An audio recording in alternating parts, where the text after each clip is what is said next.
that will be fine.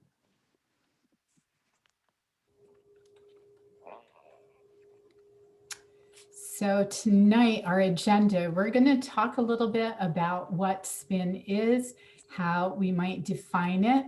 There's always some fine tuning because each state might approach a spin club a little bit differently or have a different vocabulary about spin clubs. So we're going to be fairly generic talking about it tonight. We're going to give you some tips and ideas about how to run a spin club.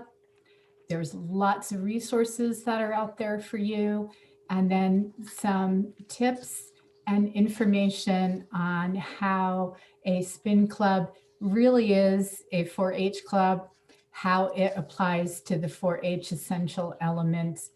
And at the end, we're going to do a Q&A. You can also write any questions into the chat box. We're going to be monitoring the chat box, so we'll address questions if you want to put them in there as well.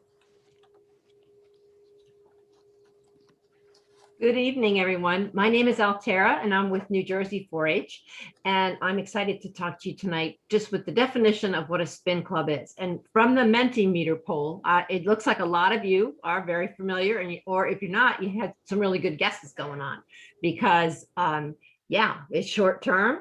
We have topic-based, it's fun, and you seem to know a lot about it, and we're going to try and share as much as we can with you tonight. So the SPIN stands for special interest. And as you can see there, it's shorter in duration. The clubs are shorter in duration, which makes sense because that gives people, it's appealing to families and volunteers who might feel otherwise overscheduled, but they still have a passion or a skill that they want to share with young people. It gives them an opportunity, that shorter duration. It's topic-based, which is great because this can provide to new to 4-H families an initial experience that could result in them joining more programs and opportunities within 4-H. And finally, if it's virtual, like it is now, it allows for no travel, which makes it easier for some families to participate and widens the potential audience, allowing youth to interact with a diverse group of peers. And like tonight, this is great. We're all getting together from all over the Northeast. Okay, so this is the transformative learning, and it's part of the 4-H thriving model. And you see the synopsis here. This provides support that components of the 4-H program that we're all familiar with, well, most of us are familiar with, drive developmental outcomes. And that's what we're here for. We're a youth development program. Transformative relationships are the heart of the 4-H learning as young people and adults work together to learn and grow. We're going to put in the chat, we'll put a link to the Thrive model, which is from Dr. Arnold in Oregon, I believe, 4-H, who has done extensive work with the thriving model. So a 4-H spin club is a special interest club to get 4-H and non-4-H youth to take part in project work that fuels their spark. And that's one of the main things that we're looking for. If someone has an interest, we can bring them into the 4-H program. We already do that in our traditional clubs, but this gives us another mode to bring people into the program. So members will engage with caring adults as they do in traditional clubs. And as you will hear later on, they're expected to complete the requirements that a traditional 4-H'er does. However, they do it in that much shorter and more flexible way. So the delivery mode is important because this flexibility might be the key to bringing youth into the 4-H program where there may be more opportunities for them to learn and grow and putting them on that positive trajectory toward adulthood. Let's do an icebreaker together before we learn more about spin. All right. My name is Angelica. I am an educator in Massachusetts. I am also one of the co-chairs of this committee. Pam, could you stop sharing the page so that I can see all the participants? We're going to play Head and Shoulders.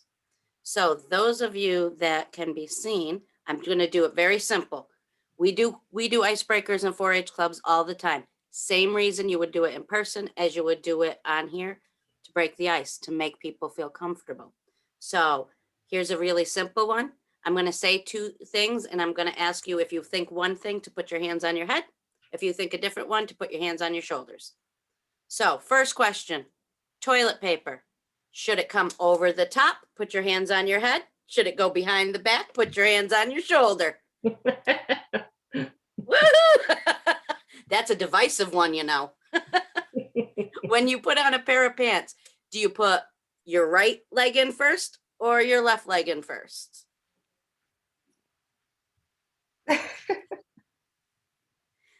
All right. Last question is just going to do with the with spin clubs themselves. If you've ever run any sort of spin club type thing in your state, put your hand on your head. If you've never run one, put your hands on your shoulder. A little of both. Great. Thank you. Never shoulder. Oh, I love it. People were writing answers instead of when they weren't on top. All right. We can share again, Pam. Thank you guys. See, it's a little just fun, just like we do in person. Those of us familiar with 4-H, we know we are always doing those kind of things with our kids. Oh, we're gonna go down to, okay. So don't just chat Zoom. So we can do so much more. I know a lot of people are like, oh, what do I do online? When we're not in person. Understand that we also hope that someday we're all going to be in person again and be able to do that. But right now we're not, so we can do it virtually. And there are some things I think we will keep doing virtually even after we're back in person because like Altera had said earlier, we have had kids participating from states away and getting to meet each other. So that's wonderful. So one idea is putting a spin on an icebreaker like I just did. Roses and thorns is kind of like or hot or cold, say good thing, bad thing about today that's happened to you, touching. Use what you have. Virtual backgrounds. I will leave my background up. If anybody can figure out what is wrong with the picture, write it in the chat. Virtual backgrounds, breakout rooms, quick caveat, you have to know what your state's rules and regulations are about that. Share your screen like we are for a multitude of things to go to other websites, interactive things, surveys and polls. Move, get the kids up, go grab this, go grab that. If you look, Jessica has become a bear. I don't know what happened. Move, have the kids go run and find something that's this, scavenger hunts, bring back old games, bingos, game shows, knowledge puzzles. A lot of places are offering tours, a lot of science places, a lot of museums. So if you're focused on one thing, find the professionals. They probably have something because they're all doing virtual too. And share progress, let the kids share progress and you give feedback. Even if you're doing something with sewing and they hold up the product and for you to see the stitches, that feedback is so important for kids. And you can still do it very easily here on chat with Zoom. We're good, Angelica? I think we are. Hi, I'm Pam Gray and I'm from University of Connecticut. And I'm going to talk just a little bit about some curricula and resources that are available to leaders who want to run a Zoom club. A lot of people would like to join in. They already have a skill and they would like to be able to share that skill with some kids.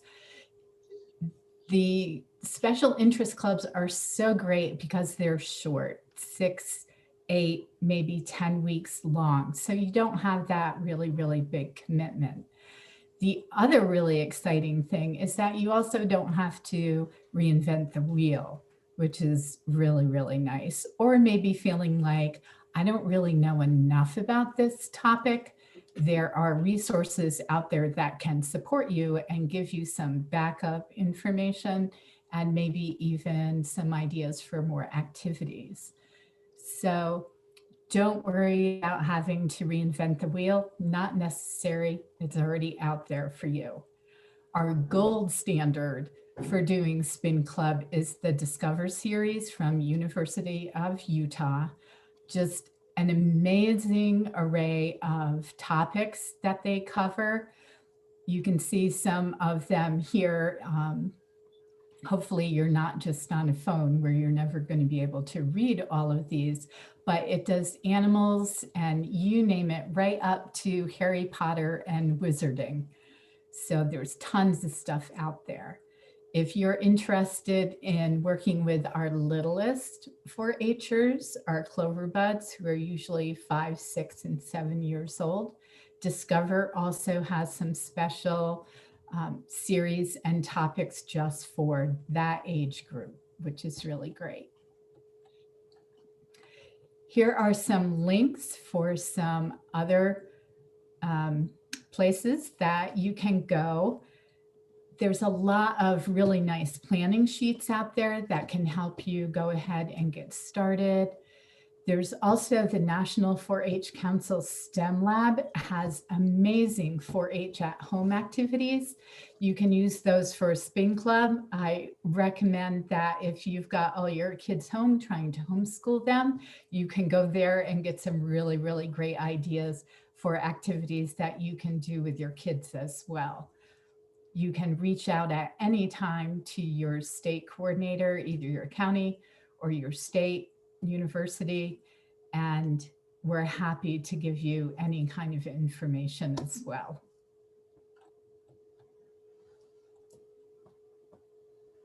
Okay, great. So now we've got some information about where we can find some curricula, and we've used some of that, the Utah books from in New Jersey, and they have been really great.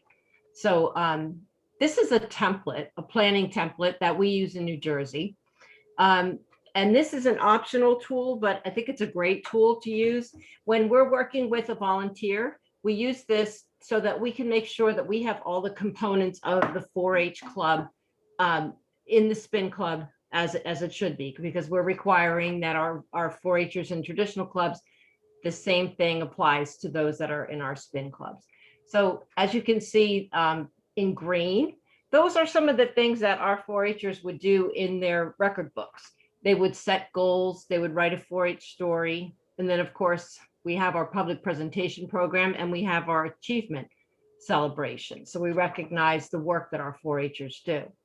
So an example of how this can be done in spin would be that the 4-Her reflects on the goals that they set out to accomplish during the club time. And then they might write a 4-H story about it. And then to fulfill the public speaking component, they can read or explain the skills and knowledge that they gained during a last day achievement gathering or celebration.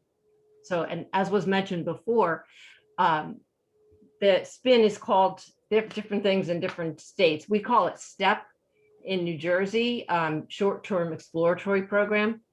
And it differs from state to state how it's run. So make sure that you contact your 4-H office to find out the particular requirements and tools that may have been developed to start your spin club in your local program. Good evening. My name is Jessica and I'm with Maryland 4-H. And if you hear screaming in the background, that's because it's bedtime. I apologize. How do you run a virtual spin club? The same way that you run a regular spin club. So keep in mind that many of the things that you do naturally as a 4-H volunteer can easily be adapted to the virtual environment. On the screen are the 8 essential elements of positive youth development, grouped into the 4 core concepts of belonging, mastery, independence, and generosity. Research says that these elements make positive impacts in the lives of youth. Let's make this interactive. I'm going to give you examples of ways you can adapt positive youth development into a virtual environment, and you tell us whether it's an example of belonging, mastery, independence, or generosity. We'll use the poll feature of Zoom, which is a strategy you can adopt yourselves when working with youth virtually. So if you give me a moment, I will launch the poll. But typically when we do polls in our spin club meetings, they're usually not this kind. They're usually more of the, which do you like more? And would you rather play in the snow or roll in the sand? Those sorts of things. But so the first one, an example of how to include positive youth development in a virtual environment. Include friendly conversation and appropriate chit chat during downtimes, such as while waiting to begin the meeting, during project work, during technical difficulties, which of course will happen, and that's okay. You just work through them. At the first meeting, generating a list of topics to learn about as a group. So I've done that with a crafting club. We made a menu of items. And so the first 3 activities, the educators chose, we selected. And then we had a menu for the youth to select the last 3 crafts. Challenging youth to connect their project work to others. So helping in their family, sharing with neighbors, making a difference in the community. Establishing norms for the group. Cameras on, cameras off, microphone on and off, or how will the participants say if they want to share? And then including a type of recognition event. So as you finish, go ahead and hit submit. You don't have to wait for me. I can see some of you are speed readers. And we're at about 40% participation. I'll count it down in 5, 4, 3, 2, 1. So let's see what we thought. I'll go ahead and share the results. So the first one, including a friendly conversation and appropriate chit chat. You all were right on the ball. That is creating a sense of belonging. That's that positive relationship with a caring adult. And yes, connecting with people is a little bit difficult over Zoom, but I can just speak from working with with my colleagues from across the Northeast region. I've never met them, but I feel quite connected to them just based on the time that we spent together on Zoom. Number 2, at the first meeting, generating a list of topics. That can go into a few categories, but some folks would consider that to be opportunity for self-determination, having the youth determine what it is that they are going to be doing. So that could fall under the category of independence, but it could also fall under the category of mastery if you consider the idea of engagement in learning as well. Number 3, an example, challenging youth to connect their project work to others, helping in their family, sharing with neighbors, making a difference in the community. That would be generosity. So perhaps in these unusual times, it might only be helping in their family. But as long as whatever the topic is, and I think maybe Marissa in a few slides has some ideas of how she's connected her spin club project work to that concept of generosity. Number 4, establishing norms for the group. That helps create a sense of belonging because it helps to establish that kind of emotional safety. What is it I do when I come to this meeting? So taking the time to get yourself started and reminding, what is it that we're going to do? What is the culture of our meeting? And finally, including a type of recognition event. Absolutely, that is mastery. Even if it's something as simple as presenting kids with a digital certificate and asking them about their favorite part, or there are some excellent examples of spin clubs having presentations at the end of their time together. So I have a handout of different ideas for ways that you can include positive youth development, those 8 essential elements in a virtual environment, and that will be included in your email with this PowerPoint presentation.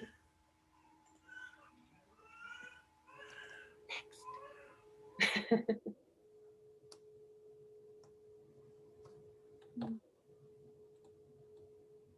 Hi, so as we're transferring to the next slide, my name is Marissa and I'm a county agent here in New Jersey.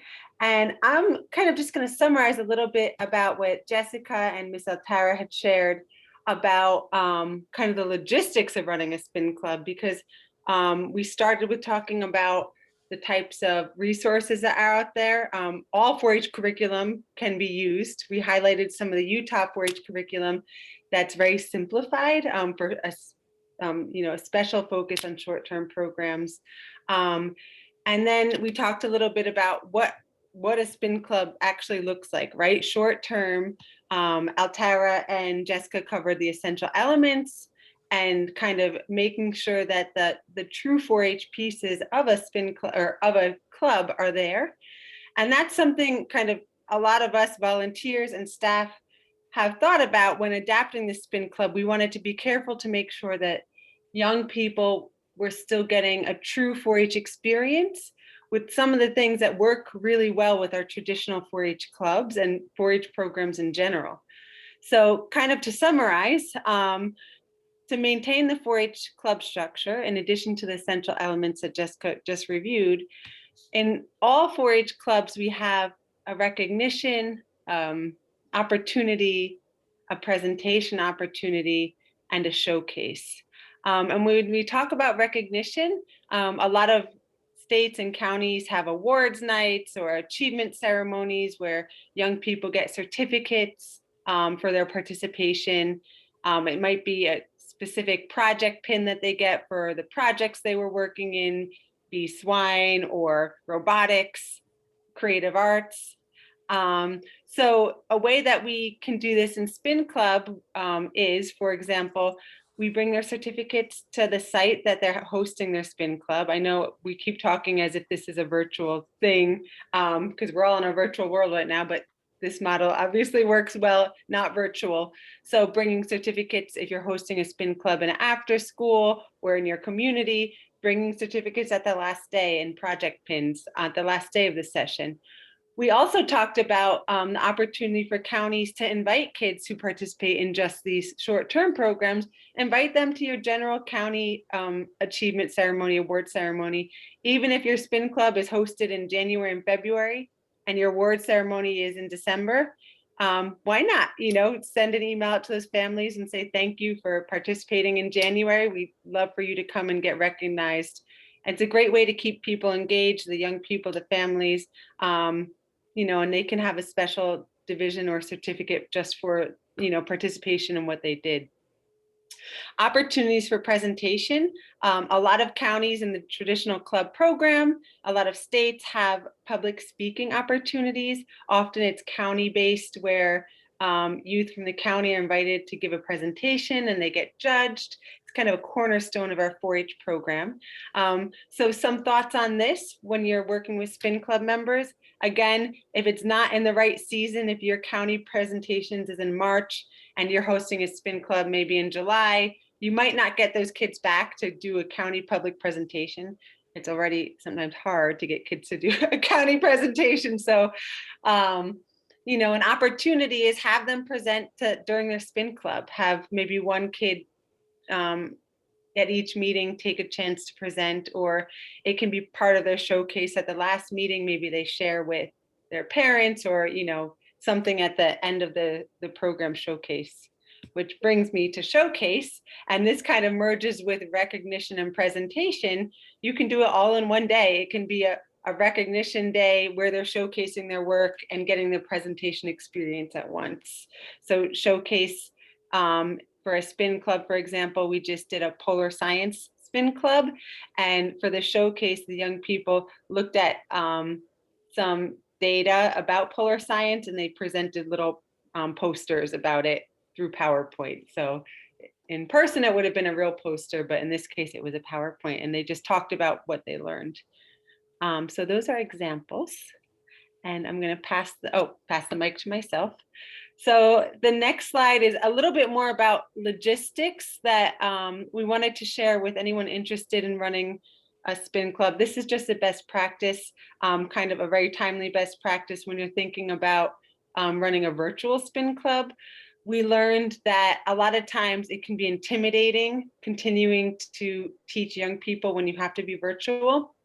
And one thing that we found is having separate roles. So when we are working with our club leaders, we find that if you want to start a Spin Club, you can have a role of somebody just managing the virtual, setting up the Zoom, reading the chat box, kind of welcoming all the young people into the call, managing the kind of technical logistics, and then have another role of a leader running the show, running the presentation and focusing on the content. And here's a picture of a Spin Club we were leading. Another quick best practice is offering engagement and opportunities for the young people to do show and tell. One of our greatest findings in the virtual world and one of our greatest concerns in the beginning is that how do we continue in this 4-H world to foster the sense of belonging, right? That's one of the beauties of 4-H is that the young people, even us, the adults, the volunteers, we have this connection and this feeling of belonging. And it feels like it can get watered down in a virtual world, but we're finding that actually in a virtual world, 4-H educators and volunteers are doing it really well by offering these opportunities for the kids to do show and tell and to interact, with things like the doodle poll we did and the Mentimeter, hearing their voice and having them continue to help us facilitate their learning. So those are some best practices to share. Next slide. So what we did was we sent out a few questions to the state leaders. Like Pam said when she opened this event, we are a regional program, and that's 13 regional states.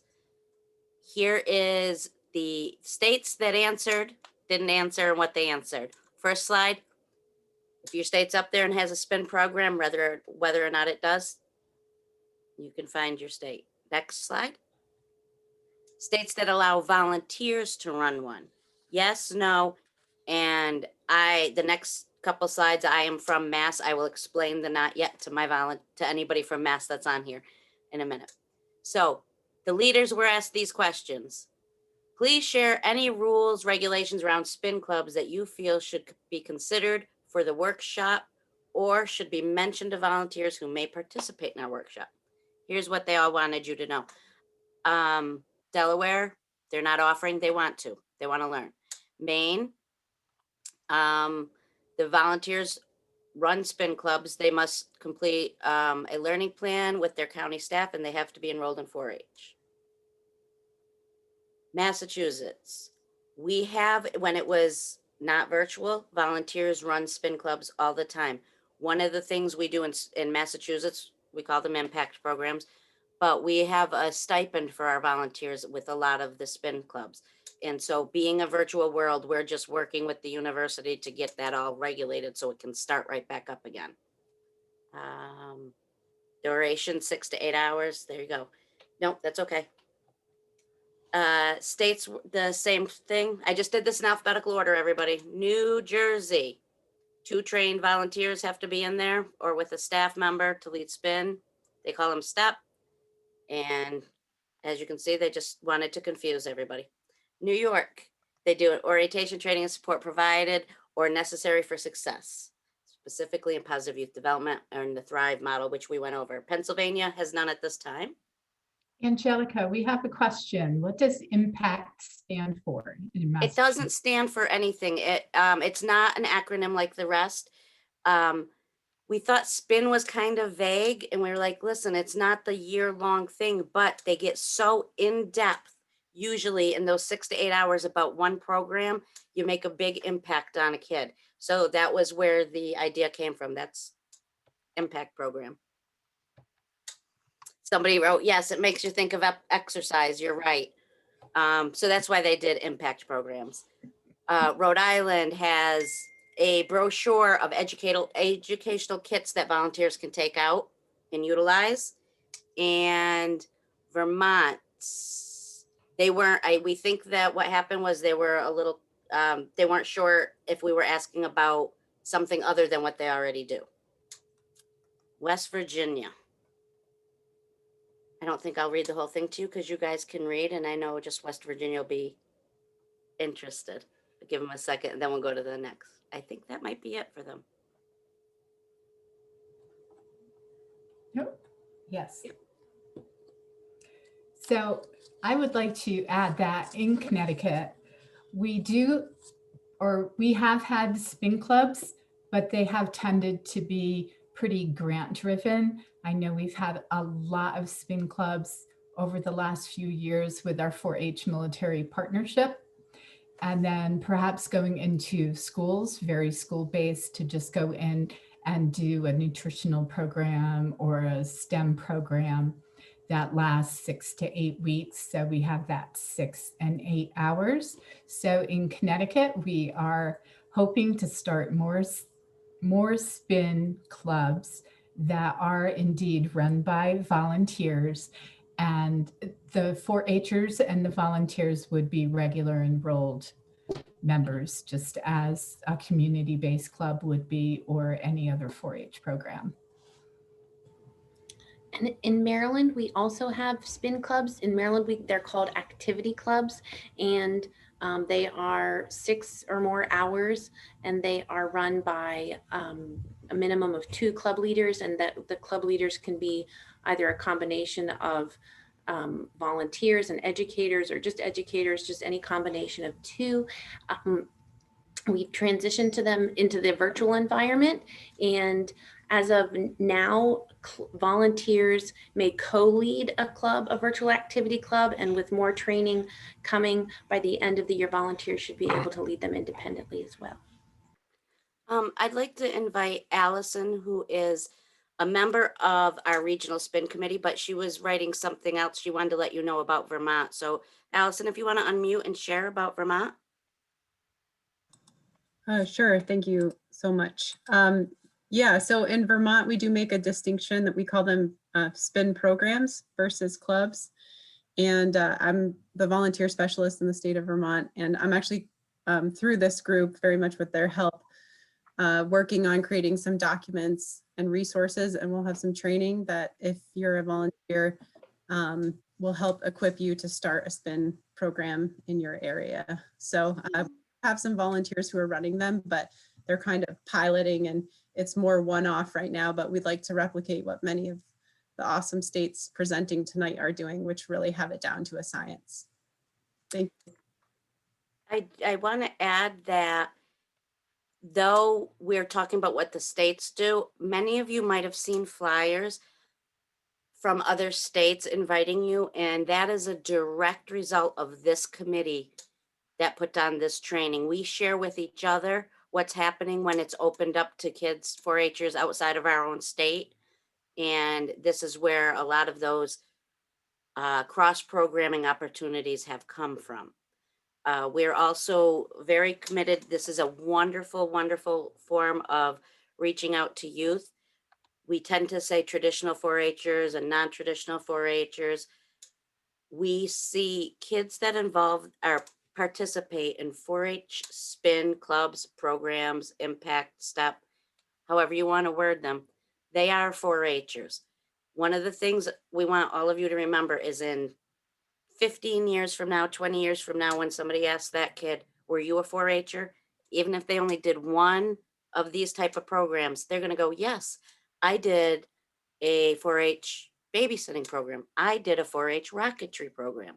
So that's going to be their 4-H experience. Thanks, Pam. So this is our committee who's been working on this program and also bringing other programs to New England. The STARD are those of us who worked specifically on this one, but we have to give snaps totally to this whole committee. So we'd like to take some questions. You can type them in or raise your hand, and we're going to be happy to answer your questions.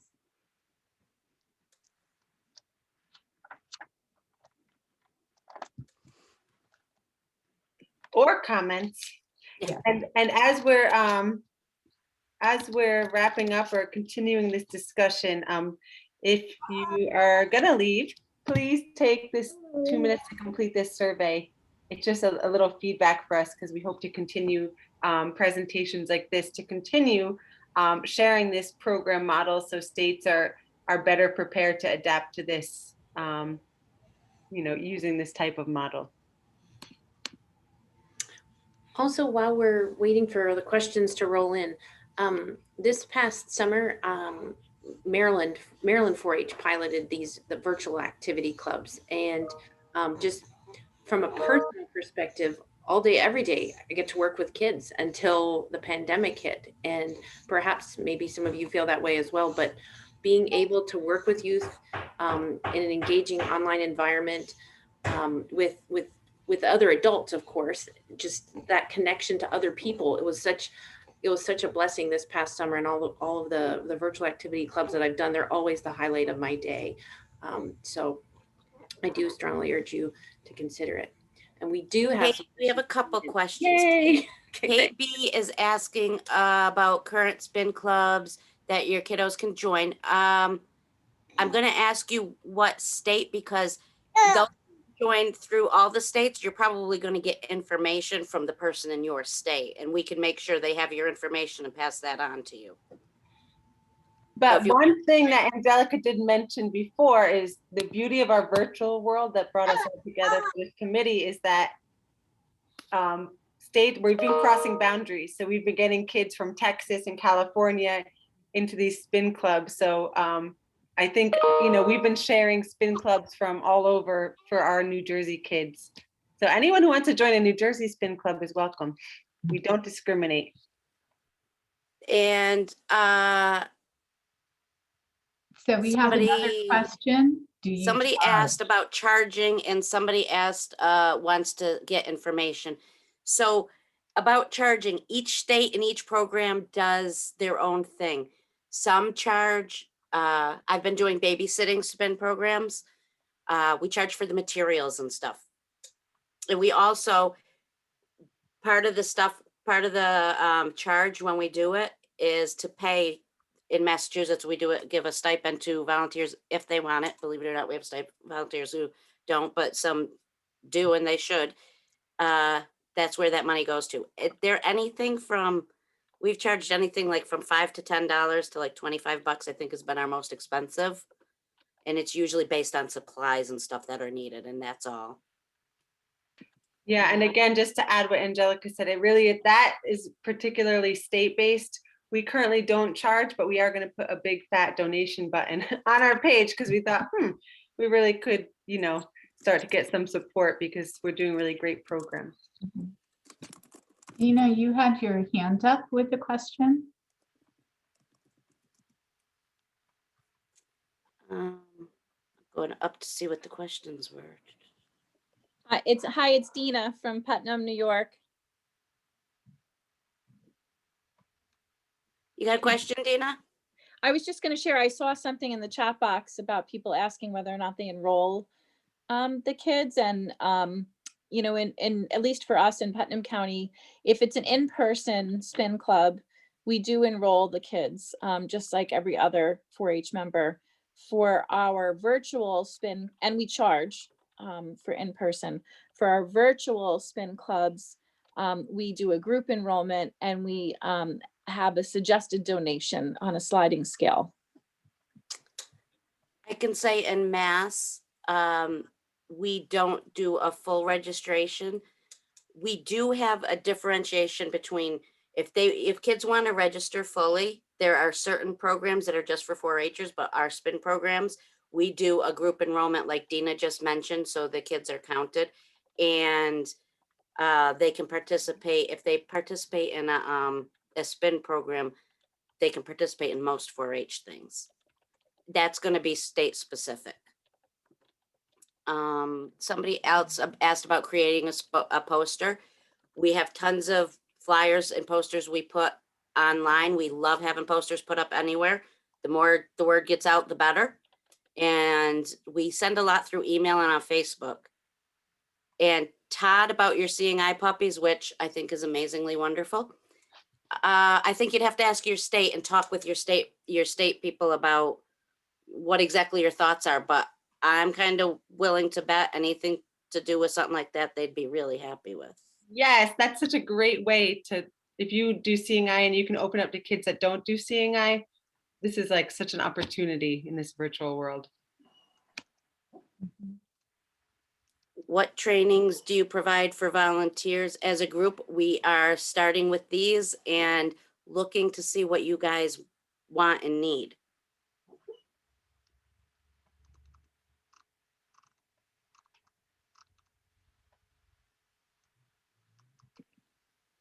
Oh, so I think that would be depending on your state. I do know I'm sorry, Nancy asked about kids creating a display because they're participating in spin right before the fair and stuff. I can't speak for anybody else. In Massachusetts, there's different types of fairs. There's some that are just for enrolled 4-Hers and stuff, and I don't know how they do that. But on the other western part of the state, we have open fairs, and we are always, I tell kids, especially kids who we see a lot of, to save the things they're making in all these spin clubs and their new things, because as we all know, what you enter in the fair, it doesn't matter where you did it as long as you did it. So all these things can be building up, and they just put them aside for their fair. Absolutely. Yeah, Angelica, and if I can add to that, we had because the spin club model is rather new, especially for people who've been doing 4-H for 50 years. We had to really discuss with our fair association and say, look, these kids are also doing 4-H and they also want to showcase their stuff at the fair. And we just discussed different like classes and divisions, and eventually we ended up having them open classes for everybody. It didn't matter. But I think it's just discussion with your particular fair association of what makes sense for the kids to be inclusive, and the more the merrier in a way for some. I think we definitely have some special protocols statewide for competitive events that don't really make sense for kids that participated in something for 6 hours. Nancy, As far as who saves them, I think that's on a case-by-case basis, depending on the space people have. I know in Massachusetts, we have some offices that are just like a little corner closet, and some that have storage rooms. So I think it's going to depend on place by place. Jenny wants us to circle back to the material distribution question. I'm not sure. I must have either I missed was it. going through the chat as well. Sorry about that. How do you distribute your materials, and or what have you found that works best to get supplies to participants? I can speak for the babysitting ones I've been doing. I'm doing them like a library wants to be the host, and they're doing a 4-H program. I get the materials to the library, and they've been dispensing them. Pickup spots, we've been doing that. I think it depends on the materials and what's happening. Mailing at the post office with 30 boxes. Right. We've used the mail and called them porch packages and sent them through the US mail, or else if we're working with a partner group, we do a lot of work in Mercer County with the city of Trenton. We'll drop things off at people's houses in the city. Yes, contact your county educator if you're interested in doing spin clubs. Because again, you'd have to go through whatever your specific state or county has. as a virtual, we've also done a drive-by pickup with like our military base youth center. So we just kind of have all the stuff out there, and the family drives by and picks up their kit, and it's very no contact and safe. Just we did learn in doing some mailings out, do not ever mail dirt. Dirt is very heavy and very expensive to mail. So lesson learned there. Only I in want you 4-H guys- would you have to say something like that, right? Don't mail dirt. And we're all thinking that's just fine. And I want to say it does, we put up these, the charts of how a club, spin club or program could run or should run. And those of you who have been involved in 4-H, it's one of those things you're already doing it. It just kind of, we're giving a name to it. I'll go back to, I'm doing a babysitting program. How are they doing any sort of showcase? Well, when we teach babysitting, we do they have to put together their own first aid kit. They put together a babysitting bag, and I take the time on screen. They go through and show just like we would in person. They do a show. This is what I found. This is why I'm picking these things. And it gives them that chance of presenting and being proud of what they've done and getting feedback about their stuff. Yeah, I think to add on to Angelica, we had here in New Jersey a committee of staff who really hashed out some of those challenging questions when you're hosting a spin club, like what makes a spin club participant different from a traditional club participant, who can participate in competitive events, who can participate in fairs. And truly, after lots of discussions, most of it really is similar. We want all kids to participate in fairs and public speaking. I think the only thing that we had to really define was our competitive events, but everything else was, like Angelica said, if a kid does spin club, in 30 years, they're going to tell their kids that they were in 4-H doing robotics, you know, just like a kid that does a 12-month club. Mhm. And I can say in Massachusetts, it's not, I call on somebody, but if they're not talking, I don't want to do that. We do have, somebody else mentioned this, putting a group enrollment in. That is something you work with your educator. Usually, I'm not going to speak for other states, but for us, it's a numbers game. No personal information on the kids. There were this many boys, this many girls. These were their ages, just statistics. So we can report we reached these kids because they participated in 4-H programmings. So that's what, when we say like a group enrollment, it's not difficult. The thing to really remember is those of you who have done it, you're doing it. You're doing it, you've done it. We're just giving you a name. Yep. And don't be afraid of goofing up. If you're afraid of, I don't know, my technical stuff, I don't know anything. Let me tell you, I had to run a babysitting program and didn't realize till it was too late that I didn't have a doll because I have a teenage boy who that was not an interest of his. And I don't have any in my house. So I diapered a stuffed tiger. But I still showed how it had to happen.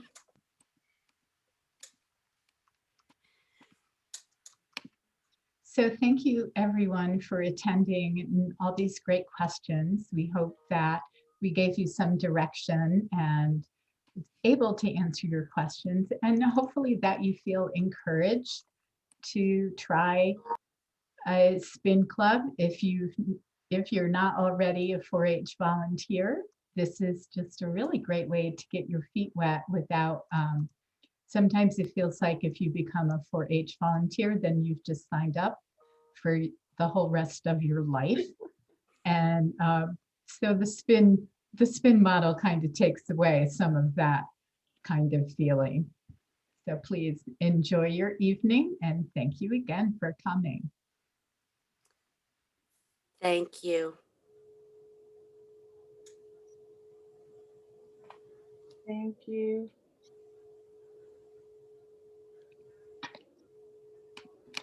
Yeah, I love that you said it's less intimidating. It's a good thing to share with friends if they were interested in 4-H but didn't want to commit to their life of leading a club. They can try it 6 weeks. It's You know, true. And Nancy, it allows people who have a passion. Like if you're an artist and I want to do an art spin club because that's what I know what to do. And you find the kids where that's their spark because they're like, ooh. So I think it allows so much for people to do that it's wonderful. Yeah.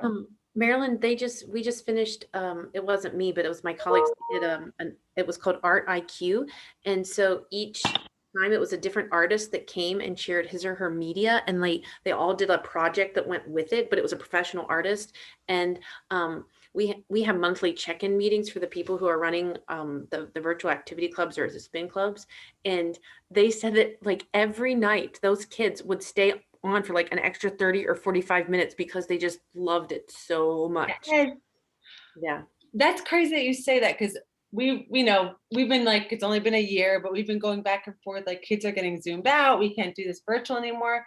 But I've been finding that because we do it in a very 4-H-y, belonging, interactive way, the kids are loving it. You know, they're like, they are feeling that connection and they miss their friends and they miss socializing. And I feel like we're providing that, you know, that's like the uniqueness about 4-H that I feel like this is like, we have a place here in this virtual world, you know? You know, I think I wish I had mentioned it, but the other thing I told you guys the story when we did the teen meet and greet for the regional, Yes. that kids already knew each other from other states and they were saying hi to each other. It's good to see. Oh, cool. Because they'd done cross lines doing spin programming and they'd gotten to know each other. So kids from different states are in the chat going, how are you? And it was great. I'm like, it made me feel so wonderful because that's why we do it. You know, they feel connected. Yeah.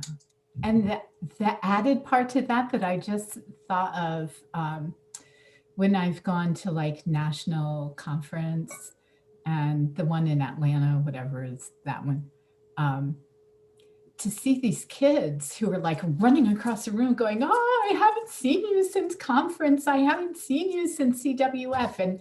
And one is from Georgia and one is from Oregon. And like that whole thing that can happen even more now that we're virtual for kids. Just think of the opportunities when they're back in person at CWF or something, and they're like, yay, we're in person now. So I'm really excited for that. Yeah, and how many organizations, like, I feel like we're finally, like, it kind of like COVID hit us on the head as 4-H professionals to say, like, look at your resources. Like, we have such an incredible resource across the country, and now we're networking with each other like never before. And what other organizations can offer this to kids the way we can, you know? It's just so cool. So true. Okay, well, I guess we probably should close our. Okay. We'll all just keep talking all night long. Yeah, right. We really will. It's our social time too, because we don't get to see each other. I know, isn't it funny? It is also our social time. Right. I'll send everybody the survey results.